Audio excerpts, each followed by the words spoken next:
Imagine this for a moment. You're trekking across an endless sun-scorched desert. The heat is relentless, your water is nearly gone, and your throat is a desert in itself. Every dune looks the same, a sea of ochre and gold stretching to a shimmering horizon. You're exhausted, disoriented, perhaps even beginning to despair. Then, through the heat haze, you see something impossible. A line. A dark, straight line cutting across the landscape. As you draw closer, stumbling over the sand, it resolves into a wall. A massive, ancient wall of stone, rising from the desert floor in the middle of absolute nowhere. What is this structure doing here? Who could have possibly built it, and why? This isn't just a fantasy. It's a scenario that has played out time and again for archaeologists and explorers. These are the moments that shatter our preconceived notions of the past. We are taught a simple, linear story of human history, one where civilization began in a few select river valleys and spread out slowly. But what if that story is wrong? What if the deserts, the oceans, and the jungles are hiding a much older, much more complex, and far more fascinating story? What if these forgotten places hold the keys to understanding a lost chapter of the human story? Today we're not just looking at one such discovery. We are embarking on a journey to 3 astonishing locations, from the sands of Arabia to the depths of the Mediterranean and the heart of the Amazon rainforest. These are not mere ruins, they are the ghosts of sophisticated urban centers, lost cities that mainstream history is only now being forced to acknowledge. And what they reveal is that we know far, far less about our own past than we think.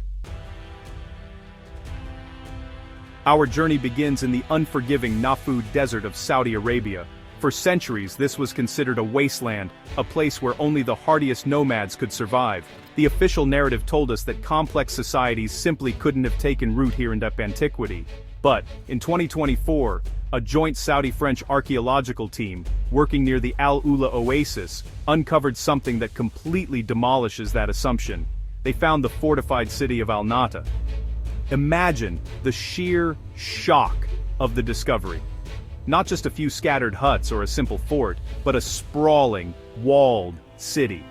Radiocarbon dating of the site has been staggering, pushing its origins back to at least 2400 BCE during the Bronze Age. This places it among the oldest fortified oases in the region, a contemporary of the great pyramid builders in Egypt and the empires of Mesopotamia. But Al-Nata wasn't on the periphery of their world. It was a world unto itself. The scale of the fortifications is the first clue that we're dealing with something extraordinary. The walls are thick, imposing structures, clearly designed to protect a significant population and its resources from outside threats. This wasn't a temporary camp. This was a statement. It speaks of a society with a deep understanding of strategic defense, resource management, and the sheer manpower required for such a monumental construction project. Within those walls, the story becomes even more compelling. Archaeologists have unearthed the foundations of a highly organized urban center. This was no haphazard collection of dwellings. The city was laid out with a clear plan, with designated residential areas, public spaces, and what appear to be administrative or religious centers. This is the hallmark of a complex, stratified society, one with leaders, planners, and a shared civic identity. Perhaps the most astonishing feature of Al-Nata is its mastery of water. How do you support a thriving city in the middle of one of the world's driest deserts? The people of Al-Nata had the answer. They engineered a sophisticated network of wells, canals, and underground qanats to capture, store, and distribute precious water throughout the city. This level of hydraulic engineering is something we typically associate with much later periods, like the Roman or Persian empires. To find this technology, fully formed, in a Bronze Age Arabian city forces a radical re-evaluation. It suggests a deep, generational knowledge of geology, hydrology, and engineering. This wasn't a lucky accident, it was the product of centuries of observation, experimentation, and accumulated wisdom. They had turned a patch of hostile desert into a verdant, life-sustaining paradise, a true oasis. The residential structures themselves tell a tale of prosperity and permanence. These were not simple, single-story mud brick homes. Excavations have revealed multi-story buildings with stone foundations and complex internal layouts. This implies a settled, affluent population that was planning for the long term, building for generations to come. They were investing in their city, in their future. What does this all mean? It means that while Egypt and Sumer were building their legendary monuments, another, equally sophisticated civilization was flourishing in a place we thought was empty. They were masters of their environment, brilliant engineers and skilled urban planners. They were not isolated but were likely a crucial node in a vast, ancient trade network that we are only now beginning to piece together. The discovery of Al-Nata is not just about adding a new name to a list of ancient cities, it's about fundamentally challenging the map of the ancient world as we know it. It proves that advanced civilizations could arise in the most unlikely of places, developing unique solutions to the challenges of their environment. It hints at a forgotten network of cultures and trade routes crisscrossing the ancient world. The mainstream academic world is now scrambling to incorporate Al-Nata into its models, but for them, it's an anomaly, an outlier that complicates the neat, tidy story they've been telling for decades. For me, however, it's not an anomaly at all. It is a pattern. It is yet another piece of a much larger puzzle, a puzzle that points towards a globally connected, technologically advanced human past that has been systematically ignored. Who were these people? What language did they speak? What gods did they worship in their stone-built temples? The city has only just begun to give up its secrets. A necropolis found nearby, with elaborate tombs, suggests a complex belief system about the afterlife. The grave goods, though still being analyzed, will surely tell us more about their connections to the wider world. The very existence of Al-Nata begs a profound question. How many more impossibilities are buried beneath the sands? For every site we find, how many more remain hidden? Their stories waiting for a chance to be heard. The desert is not empty. It's a library, and we have only just opened the first page of a very, very old book. What we are looking at is evidence that forces us to be more humble about our own place in history. The story of human ingenuity is far older and more widespread than we've been led to believe. The people of Al-Nata were not primitive. They were pioneers, and their legacy, etched in stone and sand, is a powerful reminder of the vast, undiscovered country that is our own past.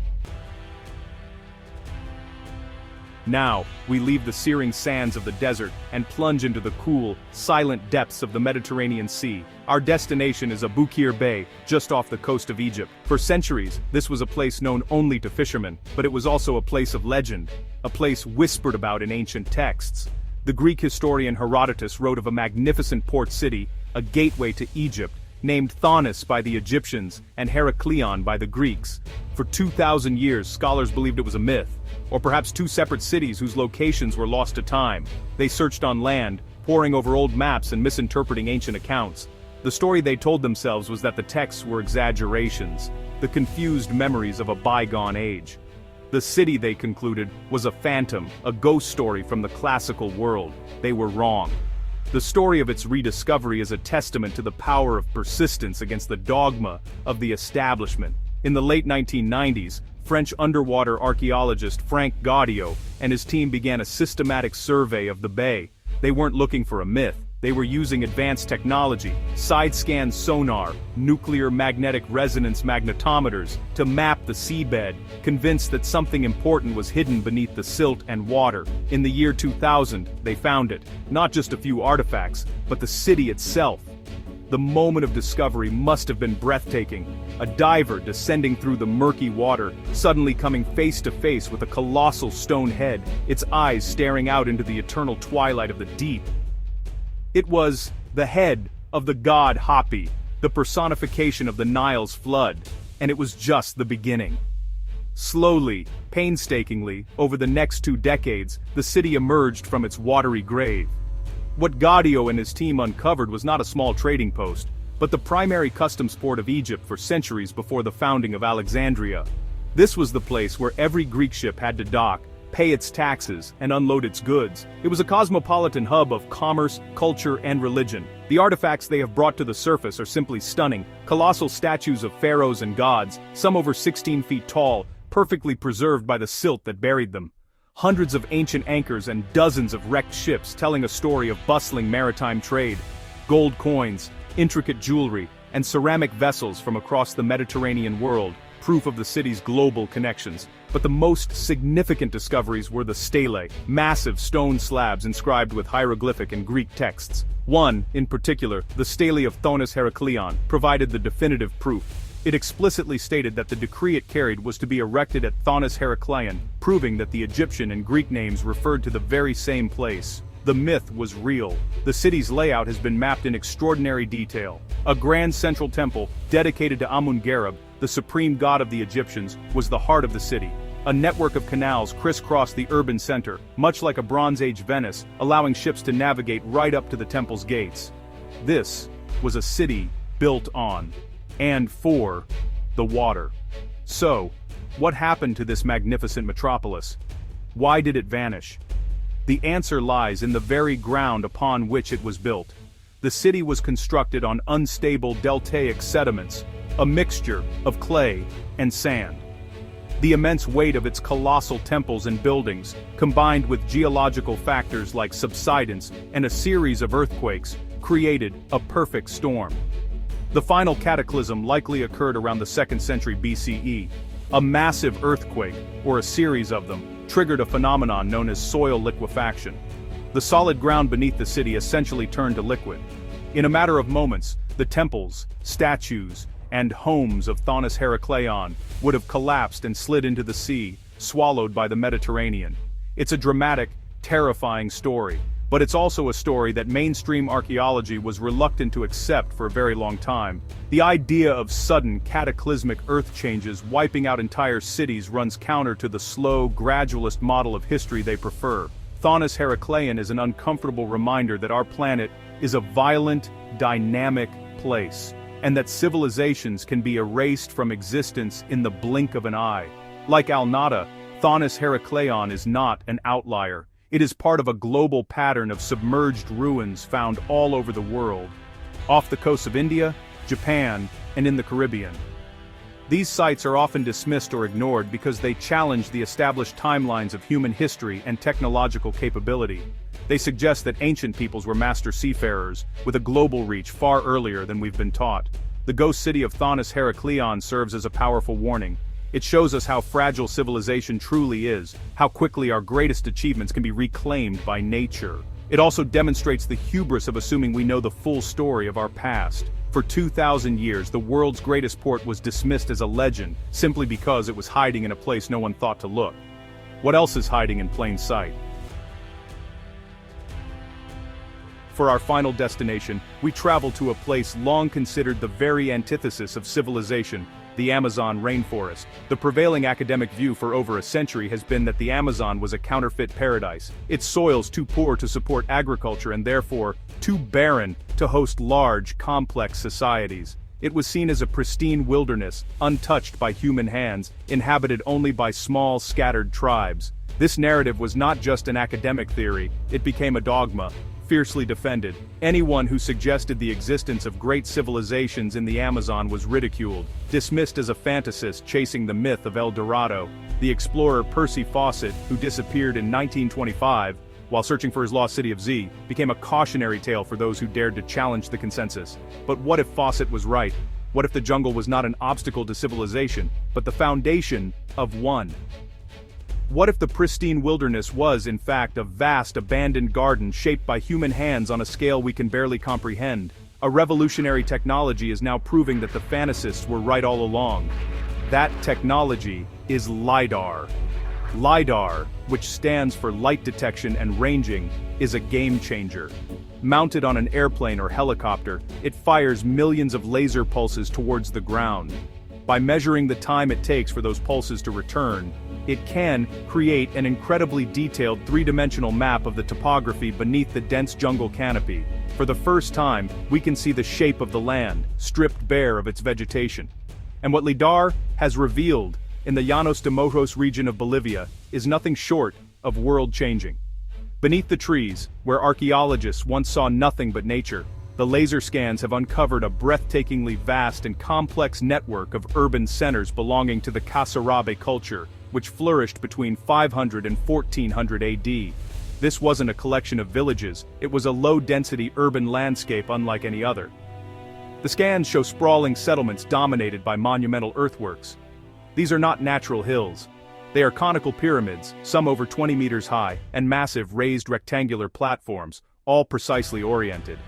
These structures would have required the movement of immense quantities of earth. a feat of engineering rivaling those of other ancient cultures. Connecting these primary centers is another marvel, a vast network of straight raised causeways or canals stretching for kilometers through the savanna and forest. These weren't simple footpaths. They were major infrastructure, elevated above the seasonal floodwaters, radiating out from the settlements like the spokes of a wheel. They speak of a society that was highly organized, interconnected, and in complete command of its landscape. The Kasarabi people also engineered the landscape for survival. Surrounding the urban centers, LiDAR has revealed an intricate system of reservoirs, canals, and raised agricultural fields designed to manage the region's challenging cycle of drought and flood. They weren't just living in the Amazon, they were actively shaping it to their will, creating a productive and sustainable agricultural base to support their large population. This is a direct refutation of the old dogma. The Amazon soil wasn't too poor for agriculture. These people created their own highly fertile soil, the terra preta, and built a food production system that sustained a large population for centuries. They were master agroecologists. Their wisdom encoded in the very earth we are now scanning from the sky. The sheer scale of this discovery is hard to overstate. We are talking about dozens of settlements, interconnected over thousands of square kilometers. This was a civilization in every sense of the word, with urban planning, monumental architecture, complex infrastructure, and intensive agriculture, and it was hidden in plain sight, completely invisible to the naked eye. The academic world is now forced to confront the evidence. The Amazon was not a virgin wilderness, it was an occupied, man-made landscape. This discovery doesn't just add a new chapter to the history of the Americas, it forces us to rewrite the entire book.